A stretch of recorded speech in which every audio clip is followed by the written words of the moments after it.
اور وہ کہتے ہیں کہ 21ویں صدی میں کبھی اتنی ڈسٹرکشن نہیں ہوئی, اتنی تباہی نہیں ہوئی جتنی اس وقت غازہ کے کچھ علاقوں میں ہو رہی ہے, کہ بلکہ ہیروشیما ناگاساکی سے زیادہ. انہوں نے کہا اس وقت جو ریشو ہے, جتنی تیزی سے لوگوں کو قتل کیا جا رہا ہے, کبھی 21ویں صدی میں ایسا ہوا نہیں ہے. تو آپ مجھے بتائیں کہ جینوسائیڈ کے اسکالر اگر یہ کہہ رہے ہیں تو آپ بتائیں کہ کیا ہی بچے گا وہاں پہ, اگر آپ 1 مہینہ یا 2 مہینہ یا پتہ نہیں تاریخ میں کتنے مہینے انتظار کریں گے. اچھا بھٹی صاحب.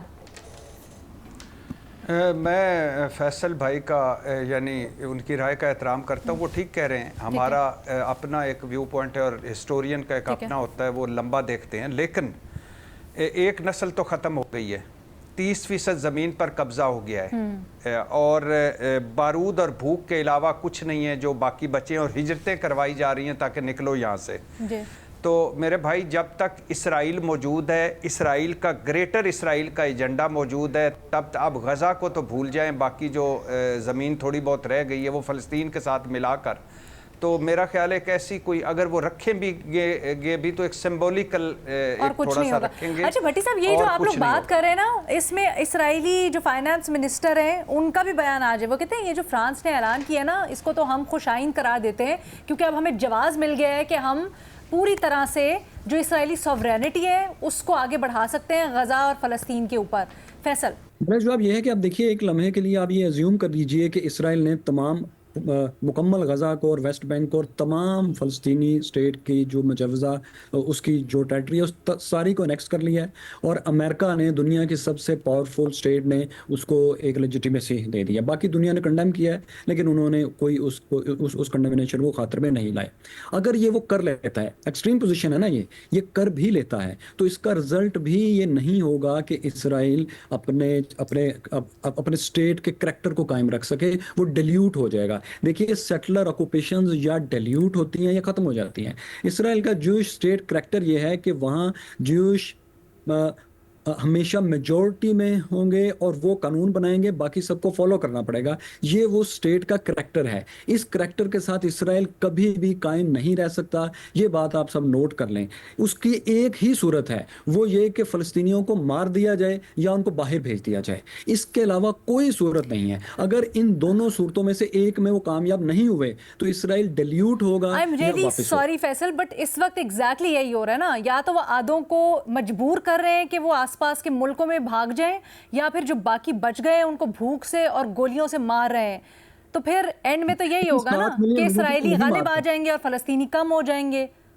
اگر وہ اس میں کامیاب ہوتے ہیں کہ اس کی جو 7 ملین وہاں پر فلسطینی ٹوٹل ہیں, ان کے بڑے حصے کو وہ باہر بھیج دیتے ہیں یا مار دیتے ہیں, دین یو آر رائٹ, وہ اس میں کامیاب ہو جائیں گے. ابھی بھی جو اگر کا لفظ استعمال کر رہے ہیں یہ بڑا قابل اعتراض ہے.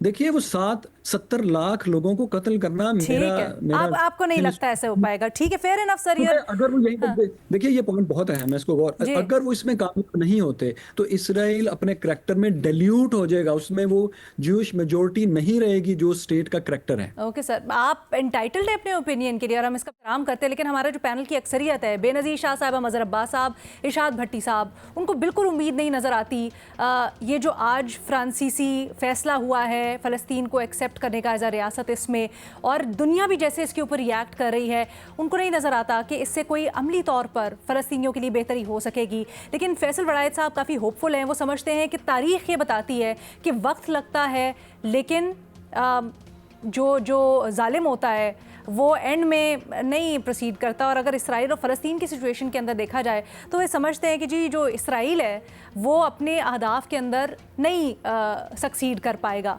Only time will tell. ہم صرف یہاں پر امید اور دعا کر سکتے ہیں کہ جو اس وقت حالات ہیں کوئی دیکھے گا اور ظلم اور بربریت کو ختم کروائے گا. ود دیٹ بریک لیتے ہیں, مزید سوالوں کے ساتھ واپس آئیں گے.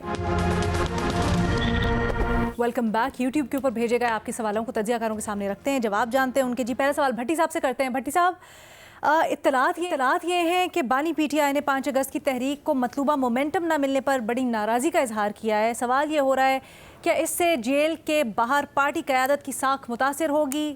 رد عمل پر آپ کی رائے سر.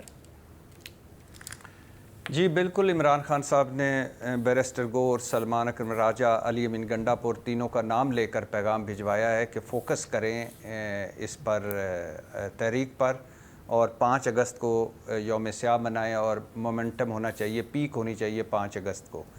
اور انہوں نے کہا کہ بیٹوں کے حوالے سے بھی بات کی کہ میرے بیٹوں کا یہ حق ہے کہ وہ اس حوالے سے میرے حوالے سے جو مجھے 22 گھنٹے میں سیل میں رہتا ہوں، یا وضو کے لیے پانی گندا ملتا ہے، یا کتابیں، ٹی وی، اخبار بند ہیں، تو اس کے لیے آواز اٹھائیں.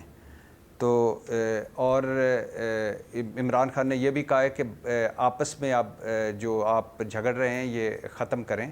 اور سینٹ پہ انہوں نے ایک بار، اچھا جو سینٹ کا جو تھا نا ایک ابہام تھا میڈم شیخ، جس پہ ہم نے بہت بات کی، اس پہ بھی عمران خان نے کہا ہے کہ اچھا ہے، ہاں یہی انہی لوگوں کو ہونا چاہیے تھا. اور مشال کا انہوں نے کہا ہے کہ 31 کو جو ثانیہ نشتر کی سیٹ خالی ہوئی ہے اس پر وہ الیکشن لڑیں گی. تو یس بالکل عمران خان خوش نہیں ہے پارٹی سے. تو سر اس سے پارٹی کے اوپر پازیٹیو اثر پڑے گا؟ 5 اگست کے لیے لوگ ذرا موٹیویٹ ہوں گے؟ خان صاحب ناراض ہیں یا پھر ان کے حوصلے پست ہو جائیں گے؟ خان صاحب تو خوش ہی نہیں ہوتے. ایک تو میڈم شیخ کل یہیں جیو میں میری بیرسٹر گور صاحب سے بات ہوئی، تو وہ ایک کہتے ہیں کہ اب آئندہ آپ ہمارے اختلافات میڈیا پر نہیں دیکھیں گے. ایک دوسرا انہوں نے خبر سنائی کہ 25 ایم پی اے اور 13 ایم این اے اور 3 سینیٹرز ہمارے اگلے دنوں میں ہو سکتا ہے نااہل ہو جائیں، اور اس حوالے سے ہم حکمت عملی بنا رہے ہیں. اور عمران جی اور عمران خان کے جو بچے آ رہے ہیں اس حوالے، بیٹے آ رہے ہیں، اس حوالے سے ہم تیاریاں کر رہے ہیں. تو وہ کہہ رہے تھے کہ اب ہاں جی آ رہے ہیں. وہ کہہ رہے تھے کہ اب ہم ابھی بلکہ اسلام آباد ہائی کورٹ میں پٹیشن بھی دائر کرنے جا رہے ہیں عمران خان کے بیٹوں کی، عمران خان سے ملاقات کے لیے. تو اب وہ کہہ رہے ہیں کہ اب ہمارے اختلافات سامنے نہیں آئیں گے. ایک منٹ، عمران خان کے بیٹوں وغیرہ کے لیے جب آئیں گے، کیونکہ وہ کچھ کہہ رہے تھے گرفتاری کا بھی خدشہ ہے کچھ، ان کے لیے کوئی حفاظتی انتظامات بھی کریں گے وہ عدالت جا کر؟ نہیں، صرف وہ اجازت لیں گے عمران خان سے ملنے کی. اور حکومت نے کہا ہے کہ وہ تو کب آ رہے ہیں بھٹی صاحب؟ گور صاحب نے آپ کو کیا بتایا؟ جی یہ انہوں نے کہا کب آ رہے ہیں، کہاں رہیں گے، کتنے دن رہیں گے، یہ ہم ابھی نہیں بتا سکتے. کیوں؟ پتہ نہیں، ان کی مرضی. تو وہ احتجاج کریں گے یا صرف ابا سے ملیں گے؟ کچھ یہ بتایا؟ جی ابھی تک یہ اطلاعات ہیں کہ وہ عمران خان سے ملیں گے. اور کوئی احتجاج، تحریک وغیرہ کچھ نہیں کہ ہو سکتا ہے؟ نہیں، ابھی اس حوالے سے نہیں، ابھی اس حوالے سے چلے بھٹی صاحب، یہ آپ خبر دے رہے ہیں، کیونکہ میں نے جتنا گوہر صاحب کو مختلف ٹی وی چینلز میں بھی سنا تھا، انہوں نے اس کے اوپر ذرا مٹھی بند ہی رکھی ہوئی تھی، کچھ وہ نہ کنفرم کریں نہ ڈینائی کریں. بٹ ارشاد بھٹی صاحب کو گوہر خان صاحب نے بتایا کہ خان صاحب کے بیٹے آ رہے ہیں اور ان کے لیے اور خان صاحب سے ان کی ملاقات فیسیلیٹیٹ کروانے کے لیے اسلام آباد ہائی کورٹ سے بھی آنے والے دنوں میں پی ٹی آئی رجوع کرے گی. تھینک یو بھٹی صاحب. آگے بڑھتے ہیں، بے نظیر سے سوال کرتے ہیں. بے نظیر، آپ سے پوچھا جا رہا ہے کہ اسلام آباد ہائی کورٹ نے ان مقدمات کی جانچ کے لیے کمیشن بنانے کا حکم دیا تھا جن میں توہین مذہب کے الزامات کی ممکنہ غلط استعمال پر خدشات اٹھائے گئے، لیکن اب وہ معطل کر دیا گیا کمیشن. کیا اس فیصلے سے ایسے مقدمات کی جانچ یا ان میں بہتری لانے کی کوشش پر اثر پڑ سکتا ہے؟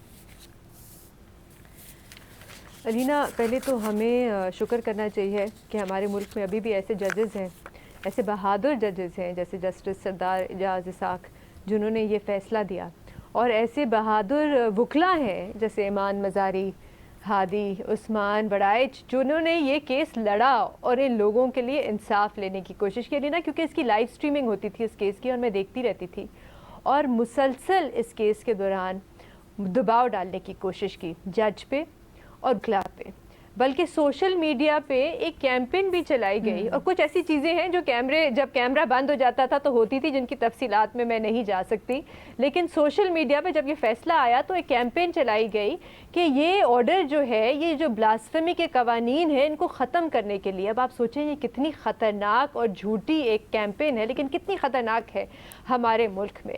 اب آرڈر میں ہے کیا؟ آرڈر میں یہ ہے کہ کہا جاتا ہے کہ ایک مبینہ طور پہ ایک گروپ ہے، بلاسفیمی گینگ گروپ ہے، جس میں کچھ ایف آئی اے کے افسران ہیں اور جن کو ہیڈ ایک وکیل کرتے ہیں، اور وہ ہنی ٹریپ کرتے ہیں ینگ لڑکوں کو اور ان پہ غلط یہ بلاسفیمی کے کیسز کر کے ان کو اندر کر دیتے ہیں، پھر ان سے پیسے بناتے ہیں. تو جسٹس اعجاز اسحاق صاحب نے کیا لکھا اپنے آرڈر میں؟ صرف یہ کہ حکومت کو چاہیے کہ ایک فیکٹ فائنڈنگ کمیشن بنائے, اس کی ایک لائیو سٹریمنگ ہو.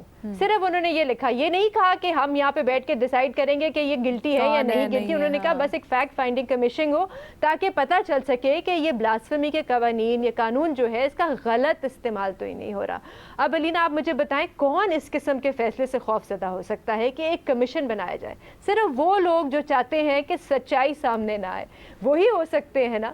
تو علینا یہ اس وقت حالات ہے کہ اچھا آرڈر میں یہ بھی لکھا گیا ہے کہ حکومت کو پچھلے 1-1.5 سال سے اسپیشل برانچ کی رپورٹ پڑی ہوئی ہے اس گروپ کے گینگ کے بارے میں, national commission of human rights کی رپورٹ پڑی ہوئی ہے اس گینگ کے بارے میں, لیکن حکومت نے کمیشن نہیں بنایا, جس کی وجہ سے عدالت مجبور ہوئی اور انہوں نے ان کو ڈائریکشن دینی پڑی کہ آپ 30 دن میں یہ فیکٹ فائنڈنگ کمیشن بنائے. تو علینا یہ مسئلہ یہ ہے کہ اس قسم کے جب کیسز آتے ہیں تو یہ پریسیڈنٹ سیٹ کرتے ہیں. جب اس قسم کا سٹینڈ لیتے ہیں کچھ ججز تو وہ پریسیڈنٹ سیٹ کرتے ہیں جب حکومت ان کا ساتھ نہیں دیتی. ابھی میری رائے میں جو اسلام آباد ہائی کورٹ میں کیس چل رہا ہے جس پہ یہ سٹے آیا ہے, اس پہ تو حکومت کو چاہیے کہ آپ رپلائی جمع کرائیں اور کہیں کہ نہیں ہم فیکٹ فائنڈنگ کمیشن بنانے جا رہے ہیں, کیونکہ یہ 100 سے زیادہ لوگوں کے, ینگ لڑکوں کی مستقبل, ان کی جانوں کے بارے میں بات ہو رہی ہے. 4 کی تو ہلاکتیں بھی ہو گئی ہیں کسٹڈی میں, حراست میں. تو یہ ایک بہت ہی اہم کیس ہے. جیسے ہم پچھلے اسی ہفتے بات کر رہے تھے سوات کے کیس کی کہ آپ حکومت کو بلیک میل نہیں ہونا چاہیے, تو یہاں پہ آپ ثابت کریں کہ آپ بلیک میل نہیں ہوں گے اور اس گروپ کو بلیک میل کرنے نہیں دیں گے دوسرے لوگوں کو. تھینک یو سو مچ بے نظیر, ویری ویل پٹ. اچھا جی مظہر عباس صاحب, سر آپ سے سوال ہو رہا ہے, سندھ میں رواں برس کاروکاری کے نام پر 110 افراد کا قتل, جن میں 82 خواتین شامل ہیں. کیا یہ اعداد و شمار اس بات کا ثبوت ہیں کہ ریاست غیرت کے نام پر قتل روکنے میں ناکام ہو چکی ہے؟ ایسے واقعات کی روک تھام کے لیے مزید کیا اقدامات ہو سکتے ہیں؟ علینا یہ چیزیں تو چل رہی ہیں اور چلتی رہیں گی, حکومت کچھ نہیں کرے گی. آج میں آپ کو ایک بہت ہی اس پروگرام سے پہلے ایک ٹیلی فون کال آئی مجھے. اچھا. وہ ایک گریڈ 20 کا افسر تھا اور اس نے کہا کہ مظہر صاحب میں پچھلے 3 سال سے مجھے تقریباً کالے پانی کی سزا ہوئی ہے اور مجھے بالکل ڈمپ کر دیا گیا ہے. میں آپ کوشش کریں کہ میں پریس کلب میں کوئی پریس کانفرنس کر لوں, میں ہمیشہ کے لیے ملک چھوڑ کے جانا چاہتا ہوں. میری کوالیفیکیشن دیکھیں, میں نے 1 سال پہلے چیف سیکریٹری سے ملا, ان کو بھی یہ ساری چیزیں تھیں. میں نے کہا سر میں فرسٹریٹ ہو رہا ہوں, یہ میری کوالیفیکیشن ہے, میں بہت سے آپ کے یہ جو افسران بیوروکریٹس ہیں ان سے بہت زیادہ کوالیفائڈ ہوں, مجھے کیوں ڈم کر دیا گیا ہے؟ میرے پاس چوائس کیا ہے, یا تو میں اپنے آپ کو مار لوں. وجہ کیا تھی ویسے؟ نہیں وہی تو وجہ ہی تو معلوم کرنا چاہ رہا ہے کہ مجھے وہ یہی کہہ رہا ہے کہ میں کیا کہہ رہی ہے؟ سندھ سے تعلق ہے ان کا؟ کدھر سے؟ سندھ سے تعلق ہے, سندھ سے, کراچی سے, یہاں سے, یعنی ظاہر ہے سندھ سے ہی تعلق ہے. گریڈ 20 کا افسر ہے, وہ کہہ رہا ہے میں چیف منسٹر مجھے جانتے ہیں, یہ جو منسٹرز ہیں یہ سب مجھے جانتے ہیں, میری کوالیفیکیشن کو جانتے ہیں, یہ انہیں پتہ ہے کہ میں کتنا کوالیفائڈ ہوں, لیکن مجھے کوئی پوسٹنگ نہیں دی جا رہی. تو میں کیا کروں؟ میں باہر, اب میرے پاس یہ چوائس ہی نہیں رہی ہے, تو میری سمجھ میں نہیں آ رہا. اس نے کہا جب تک میرے فیملی, وہ شاید میرا خیال ہے اب وہ کیا کرے گا. میں نے خیر اسے تھوڑی سی تسلی دینے کی کوشش کی, لیکن میں چیف منسٹر ان کو, جو خود بھی ایک مرتبہ مجھ سے کہہ چکے ہیں کہ اس صوبے کا بڑا مسئلہ انکمپٹنس ہے, تو ایک کمپٹنٹ آدمی اگر ہے, ایک کوالیفائڈ اگر آدمی ہے, تو وہ اس کو کیوں ڈمپ کر دیا گیا ہے, وہ دیکھا جائے, اس کا نوٹس لیا دوسری بات یہ جو کاروکاری والا مسئلہ. ایک چیز مجھے ذرا بتا دیجیے گا, یہ چیف سیکرٹری صاحب سے جب یہ افسر انہوں نے رابطہ کیا تو انہوں نے آگے سے کیا جواب دیا؟ انہوں نے کہا کہ نہیں تمہارا ہو جائے گا, بالکل تم وہ فکر نہیں کرو. کہنے لگا اس بات کو 1 سال ہو چکا ہے, اب میں کیا کروں. مجھے ان کی اسیسمنٹ کیا ہے, کیوں ایسا ہوا ہے, کیا کوئی نہیں, وہ خود وہ ریزن معلوم کرنا چاہ رہا ہے, وہ خود بھی یہ ریزن معلوم کرنا چاہ رہا ہے کہ مجھے آخر اگر میری کوالیفیکیشن کم ہے, میں میرٹ پہ پورا نہیں اترتا, تو آپ بتائیں اس میں اور آئی ایم شور مظہر صاحب آپ سے رابطے میں ہیں, تو وہ قابل افسر ہی ہوں گے, یا اچھے نہیں بھی ہیں, تو اس چیز کا نوٹس لیں جی, اور مظہر صاحب سے کانٹیکٹ کے لیے, ڈیٹیلز کے لیے آپ رابطہ کر سکتے ہیں. مظہر صاحب لیٹس کم ٹو دس سوال. دیکھیے کاروکاری جو ہے, کاروکاری ہو جائے, آپ مجھے تو اس لفظ پہ بھی تھوڑا سا افسوس ہوتا ہے جب ہم اسے آنر کلنگ کہتے ہیں. اس سے زیادہ بے غیرتی کیا ہوتی ہے؟ اسے ہم کیوں کہتے ہیں کہ آنر کلنگ ہے؟ یہ غیرت کے نام پہ جو بےغیرتی کی جاتی ہے یہ بربریت ہے. اور کبھی ہمارے سپریم کورٹ کے فیصلے ہیں کہ جرگہ جو ہے وہ اللیگل ہے, پھر بھی جرگے ہوتے ہیں. ہم آفیشیل جرگے کرتے ہیں جی جس جرگے کے بارے میں پورا ایک فیصلے موجود ہیں. تو جب تک دیکھیے یہ اس ملک کا سب سے بڑا مسئلہ ہے کہ اس ملک میں کوئی ایک عدالتی نظام نہیں ہے. اس ملک میں سردار کا اپنا عدالتی نظام ہے, اس ملک میں جاگیردار کا اپنا عدالتی نظام ہے, اس ملک میں قبائلی سرداروں کا اپنا. یہ بلوچستان میں کیا ہے؟ یہی تو چیزیں ہیں. جب آپ ایک سسٹم نہیں کریں گے, انڈر ون امبریلا چیزوں کو نہیں کریں گے, وہ کبھی ایک قبائلی ہے وہ اپنا فیصلہ کر لیتا ہے اور اس کی سپورٹ میں سارے لوگ کھڑے ہو جاتے ہیں اس میں. تو یہ کاروکاری میں جو اضافہ ہو رہا ہے, سندھ میں قانون ہے, موجود ہے قانون, ساری چیزیں موجود ہیں, کیوں نہیں عمل ہو رہا؟ اس کا مطلب ہے کہ یا تو وہ جو بھی فیوڈلز ہیں وہ اتنے اسٹرانگ ہیں کہ قانون سے بالاتر لوگ ہیں. تو جب تک یہ رہے گا, اور اب تو شہروں میں ہوتے ہیں یہ اس طرح کے آنر کلنگ کے نام پہ, یہ سارے واقعات پچھلے اٹھا کے دیکھ لیں ایک سال میں, یہ نہیں ہوں گے, ان کی تعداد بڑھتی جائے گی. اور یہ صرف الٹریٹ فیملی میں نہیں ہوں گے, الٹریٹ فیملی میں بھی ہوں گے. سر کئی دفعہ معذرت کے ساتھ فیملیز والے اس کو سپورٹ بھی کرتے ہیں اور چھپا بھی لیتے ہیں. بالکل. اس کی وجہ کیا ہے؟ ریاست کو ایکٹ کرنا چاہیے نا سر اس کے اوپر. اس کی وجہ آپ کا جوڈیشل سسٹم ہے. وہ کیوں وہ کہتا ہے کہ سالوں میں لٹکتا رہوں گا اس صوبے میں, اس ملک میں. کمپلیننٹ اگر کمپلینٹ کرنے جاتا ہے تو وہ اکیوز بن کر سامنے آتا ہے, اس کو اکیوز بنا دیا جاتا ہے. تھانے میں جانا مشکل ہو جاتا ہے لوگوں کا شکایت لے کے کہ میں کمپلیننٹ ہوں, مجھے اکیوز بنایا ہے. میں جانتا ہوں ایک ایسے افسر کو جو کمپلینٹ لے کر گیا, وہ اس کا نفسیاتی مریض بن گیا اور پھر مر گیا. اس ملک میں یہ ساری چیزیں ہو رہی ہیں اور ہم اپنی سیاست میں پڑے ہوئے ہیں کہ کون اس ملک میں اقتدار میں آتا ہے اور کون نہیں آتا. بہت ہی افسوس کی بات ہے. آج کے پروگرام جی اجازت دیں, اللہ حافظ.